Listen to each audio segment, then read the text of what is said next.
Alors, sur votre question concernant les médias, et je l'ai annoncé ce matin que j'ai décidé, après évidemment discussion et analyse avec mon équipe, de retirer les accréditations accordées aux journalistes d'Al Jazeera. Parce que c'est tout simple.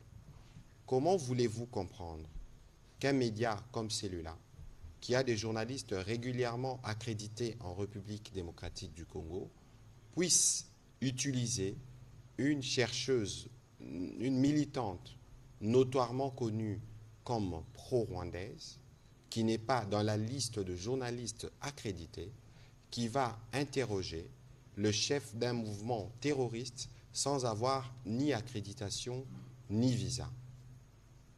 N'est-ce pas méprisant? D'abord pour ces journalistes-là. Alors, à quoi ça sert à cette chaîne d'avoir des journalistes accrédités localement lorsqu'il faut faire une interview, recourir à une chercheuse qui est militante? C'est une porte d'entrée de la manipulation et de l'intrusion. Nous leur avons écrit et nous attendrons, parce que sûrement à un moment ou à un autre, ils réagiront. Et en ce moment-là, nous discuterons, parce que ça, c'est l'exemple de ce qu'il ne faut jamais faire, justement. De donner la parole à des terroristes, c'est ce qui, pour nous, est assimilable à l'apologie du terrorisme, et c'est totalement inacceptable. Nous avons eu des discussions ce matin avec les correspondants de la presse internationale ici. Beaucoup ne les savent peut-être pas. J'aurais voulu que quelqu'un de RFI les dise ici. RFI ne donne pas la parole aux terroristes.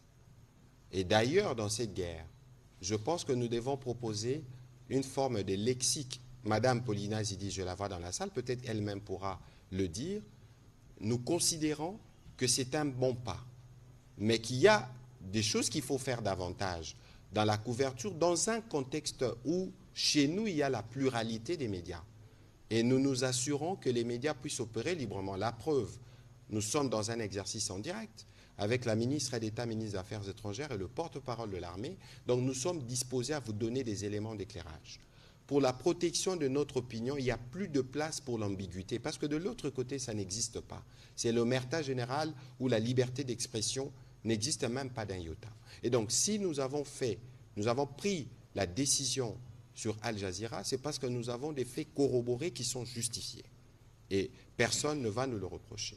Mais pour ce qui concerne les autres médias de la presse étrangère, nous avons aussi discuté par rapport à la spécificité, à la délicatesse du sujet.